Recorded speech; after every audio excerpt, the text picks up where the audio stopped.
যদি আওয়ামী লীগের বিচার হতে পারে অপরাধের কারণে, তাহলে যে দলই করেছে সেই দল নিষিদ্ধ চাই বাংলাদেশে আমরা, আর চাঁদাবাজি বন্ধ চাই। অবশেষে সামনে এলো সোহাগ খুনের মূল হোতা। জানা গেল কার হুকুমে তাকে খুন করেছে যুবদল। সর্বশেষ পুলিশ জানিয়েছে পুরান ঢাকার ভাঙারি দোকানের নিয়ন্ত্রণ এবং আর্থিক লেনদেন নিয়ে বিরোধের জেরেই সোহাগকে হত্যা করা হয়েছে। সেখানে কোনো চাঁদাবাজির ব্যাপার ছিল না। তবে পুলিশের এই বয়ানই কি সত্যি ও চূড়ান্ত? সত্যিই কি কোনো চাঁদাবাজির ব্যাপার ছিল না? চলুন বিস্তারিত জানার চেষ্টা করি। রাজধানী পুরান ঢাকার মিডফোর্ট এলাকায় ভাঙারি ব্যবসায়ী লালচাঁদ ওরফে সোহাগকে নৃশংসভাবে হত্যার ঘটনায় দেশজুড়ে ক্ষোভ বিক্ষোভ ও নিন্দার ঝড় বইছে। স্থানীয়দের অভিযোগ, ঢাকা ৭ আসন থেকে জাতীয়তাবাদী দল বিএনপির এমপি মনোনয়ন প্রত্যাশী ও ইশাক হোসেনের ঘনিষ্ঠজন ইসহাক সরকারের চাঁদার লোভে বলি হয়েছেন সোহাগ। আওয়ামী লীগ সরকারের পতনের পর ওই এলাকা থেকে ৬ লাখ টাকা চাঁদা তুলতেন তিনি। সম্প্রতি চাঁদার পরিমাণ দ্বিগুণ নির্ধারণ করে মহিনকে শাস্তি দেওয়ার সিদ্ধান্ত নেন। আমি আমার বাবার যারা হত্যা করছে আমি তাদের বিচার চাই, তাদের ফাঁসি চাই। আমাদের এতিম বানাইছে, আমরা এখন কোথায় যাব? আমার বাবাকে এরকম নিষ্ঠুরভাবে মারছে। বিষয়টি সোহাগ জানার পর ইসহাক গ্রুপের হাত থেকে বাঁচতে লালবাগের আরেক বিএনপি নেতা হামিদুর রহমান হামিদের গ্রুপে সম্পৃক্ত হতে চেষ্টা চালান। এতে খেপে যান ইসহাক এবং সোহাগকে হত্যার জন্য মহিনকে কাজে লাগান। বুধবার সন্ধ্যার দিকে মিডফোর্ট এলাকায় প্রকাশ্য পিটিয়ে ও পাথরের আঘাতে নৃশংসভাবে ব্যবসায়ী সোহাগকে হত্যা করা হয়। এ হত্যাকাণ্ডের ঘটনায় জড়িতদের মধ্যে এখন পর্যন্ত ৪ থেকে ৬ জনকে গ্রেফতার করেছে আইন শৃঙ্খলা বাহিনী। গ্রেফতারকৃতদের মধ্যে প্রধান দুজন হলেন যুবদল নেতা মাহমুদুল হাসান মহিন ও তারেক রহমান রবিন। বাকি দুজনের নাম পুলিশ প্রকাশ করেনি। দুপুরে সংবাদ সম্মেলনে ঢাকা মহানগর পুলিশের লালবাগ বিভাগের উপকমিশনার ডিসি জসিমউদ্দিন বলেন, অপরাধীদের সঙ্গে প্রাথমিক জিজ্ঞাসাবাদে জানা গেছে মিডফোর্ড এলাকার একটি ভাঙারি দোকানের ব্যবসায়ে কারা অংশ নেবে তা নিয়ে দুই গ্রুপের মধ্যে দীর্ঘদিন দ্বন্দ্ব চলছিল। সেই দ্বন্দ্ব ও লেনদেন সংক্রান্ত বিরোধ থেকেই ঘটেছে এই হত্যাকাণ্ড। জসিমউদ্দিন বলেন, ঘটনার পর এখন পর্যন্ত র্যাবের হাতে 2 জন এবং পুলিশের হাতে 3 জন সহ মোট 5 জন গ্রেপ্তার হয়েছে। অন্যজন গ্রেপ্তারের অভিযান অব্যাহত রয়েছে। মামলা নিতে চায়নি পুলিশ, এমন অভিযোগ সত্য নয় উল্লেখ করে তিনি বলেন, ঘটনার 10 মিনিটের মধ্যেই পুলিশ ঘটনাস্থলে উপস্থিত হয়েছিল। শুরু থেকেই আমরা ঘটনাটি গুরুত্ব সহকারে তদন্ত করছি। আমরা কোথায় থাকবো? আমার বাবার কাছে কিভাবে নিষ্ঠুরভাবে আঘাত করছে, পাথর দিয়ে কিভাবে মারছে। জসিমউদ্দিন বলেন, আমরা কোনো রাজনৈতিক বিবেচনা থেকে এই মামলার তদন্ত করছি না। আমাদের কাছে অপরাধী মুখ্য, কারো রাজনৈতিক পরিচয় আমাদের বিবেচ্য নয়। তিনি আরও বলেন, আমরা সোহাগের আগের কর্মকাণ্ডগুলো খতিয়ে দেখছি। যদি তার পূর্ববর্তী কোনো বিষয়ে হত্যার কারণ থেকে থাকে সেটিও আমলে নেওয়া হবে। সংবাদ সম্মেলনে জানানো হয়, তদন্তের এ পর্যায়ে চাঁদাবাজির কোনো সুনির্দিষ্ট প্রমাণ পাওয়া যায়নি। যতটুকু তথ্য মিলেছে সবই পারস্পরিক ব্যবসায়িক দ্বন্দ্ব এবং আর্থিক লেনদেন ঘিরেই। তার মানে তিনি চাঁদাবাজির বিষয়টি অস্বীকার করছেন, অথচ যুগান্তর পত্রিকার চাঁদাবাজির বিষয়টি জোরালোভাবে ছাপানো হয়েছে। তাতে ঘটনার জন্য ইশাকের ঘনিষ্ঠজন ইসহাককে দায়ী করা হচ্ছে। সোহাগের স্ত্রী লাকি বেগম বলেন, তারা প্রতি মাসে 2 লাখ টাকা করে চাইতো। আমার স্বামী দিতে চায়নি, ওরা ওর দোকানও নিতে চেয়েছিল। শেষমেশ আমার স্বামীকে পাথর দিয়ে মেরে ফেললো। এখন আমি 2 সন্তান নিয়ে কিভাবে বাঁচব? সোহাগের বোন সাজিদা বেগম বলেন, আমার ভাই 15 বছর ধরে ব্যবসা করছিল। চাঁদা না দেওয়ায় ওদের রাগ ছিল, বারবার হুমকি দিত। এক পর্যায়ে ডেকে নিয়ে গিয়ে মারধর করে, পাথর দিয়ে মাথায় আঘাত করে মেরে ফেলে।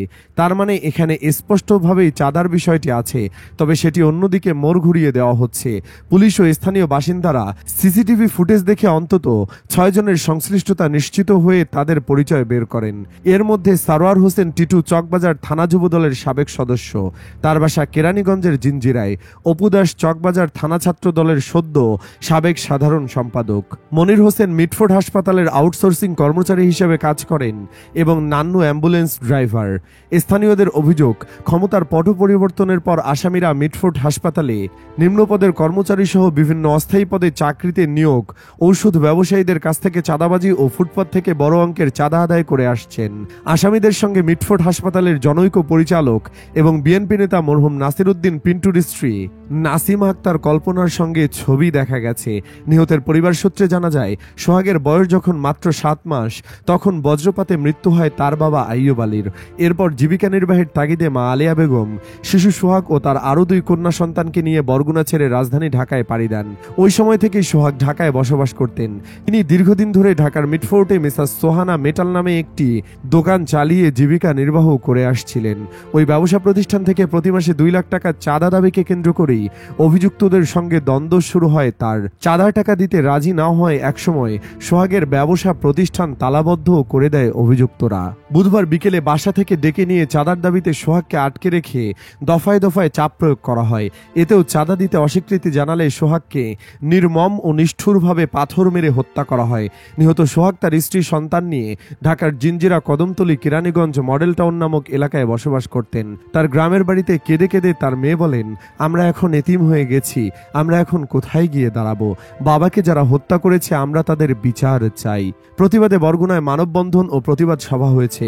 দুপুরে বরগুনা প্রেস ক্লাবের সামনে এই কর্মসূচির আয়োজন করে বরগুনা প্রেস ক্লাব ও বাংলাদেশ মফস্বল সাংবাদিক ফোরাম। আমাদের এতিম বানায় ফেলছে, আমরা কোথায় থাকবো? আমার বাবার কাছে কিভাবে নিষ্ঠুরভাবে আঘাত করছে, পাথর দিয়ে কিভাবে মারছে। অভিযুক্তদের দ্রুত গ্রেপ্তার ও দৃষ্টান্তমূলক শাস্তির দাবি জানান বক্তারা। ঘণ্টাব্যাপী এই কর্মসূচিতে বিভিন্ন রাজনৈতিক দল, সামাজিক সাংস্কৃতিক ও সাংবাদিক সংগঠনের নেতারা সহ সুশীল সমাজের প্রতিনিধিরা অংশ নেন। বক্তারা বলেন, ব্যবসায়ী সোহাগকে হত্যার পর তার মরদেহ পাশবিকতা চালিয়েছে সন্ত্রাসীরা। হত্যার ভিডিও সামাজিক যোগাযোগ মাধ্যমে ছড়িয়ে পড়ায় দেশের ভাবমূর্তি আন্তর্জাতিক পরিমণ্ডলে ক্ষুণ্ণ হয়েছে।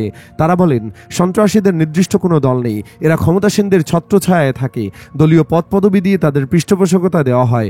ভাইরাল হলে সাময়িকভাবে বহিষ্কার করা হলেও পরে আবার ফিরে আসে। দেশের সন্ত্রাসীদের দৃষ্টান্তমূলক শাস্তির নজির নেই বললেই চলে। অভিযুক্তদের দ্রুত গ্রেপ্তার ও দৃষ্টান্তমূলক শাস্তির দাবি জানান বক্তারা। অন্যদিকে গণমাধ্যমে পাঠানো এক বিবৃতিতে জামায়াতের সেক্রেটারি জেনারেল অধ্যাপক মিয়া গোলাম পরোয়ার বলেন, 9 জুলাই বিকেল 5:30টার দিকে মিটফোর্ড হাসপাতালের সামনে মোহাম্মদ সোহাগকে মাথায় পাথর মেরে প্রকাশ্য হত্যা করা হয়। এরপর তার মরদেহের উপর দাঁড়িয়ে নৃত্য করে আনন্দ প্রকাশ করা হয়। এই দৃশ্য আইয়ামে জাহেলিয়াতকেও হার মানিয়েছে। তিনি বলেন, এমন নির্মমতা আমাদের সভ্যতাকে প্রশ্নবিদ্ধ করে। একে শুধু হত্যাকাণ্ড বললে কম বলা হবে, এটি এক ধরনের সামাজিক ও নৈতিক অবক্ষয়ের চূড়ান্ত রূপ। অধ্যাপক মিয়া গোলাম পরোয়ার দাবি করেন, বিভিন্ন জাতীয় দৈনিকে প্রকাশিত প্রতিবেদনে জানা গেছে চকবাজার থানা যুবদলের কয়েকজন নেতা সোহাগের কাছে মোটা অঙ্কের চাঁদা দাবি করেছিলেন। চাঁদা না পেয়ে তারা এই হত্যাকাণ্ড ঘটিয়েছেন। এ থেকে পরিষ্কার, রাজনৈতিক দলগুলোর ছত্রছায়ায় চাঁদাবাজ ও সন্ত্রাসীরা যেভাবে বেপরোয়া হয়ে উঠছে তা দেশের জন্য ভয়াবহ বার্তা বহন করছে। তিনি বলেন, এ ঘটনা আবারও প্রমাণ করে এইসব ফ্যাসিবাদী মনোভাবের রাজনৈতিক দলগুলোর হাতে জনগণের জানমালের নিরাপত্তা নেই। সরকারকে দোষীদের বিরুদ্ধে কঠোর ব্যবস্থা নিতে হবে এবং দেশের শান্তি শৃঙ্খলা বজায় রাখতে কার্যকর পদক্ষেপ নিতে হবে। বিবৃতিতে নিহত সোহাগের আত্মার মাগফেরাত কামনা করেন এবং তার শোকাহত পরিবারের প্রতি গভীর সমবেদনা জানান। একই সঙ্গে এ ঘটনার দ্রুত বিচার ও দোষীদের আইনের আওতায় আনার আহ্বান জানান তিনি। এসবের বিপরীতে বিএনপির মির্জা ফখরুল সুষ্ঠু ও নিরপেক্ষ তদন্তের দাবি জানিয়েছেন। দর্শক, ভিডিওতে সব দেখা গিয়েছে, তবুও এত তদন্তের কি আছে? যে যখনই ধরা পড়বে সাথে সাথে ফাঁসি দেওয়া উচিত নয় কি? ইয়েস অথবা নো লিখে কমেন্টে জানিয়ে দিন ইসহাককে নিয়েও আপনার ভাবনা। আর অবশ্যই ভিডিওটি লাইক এবং শেয়ার করুন। ধন্যবাদ।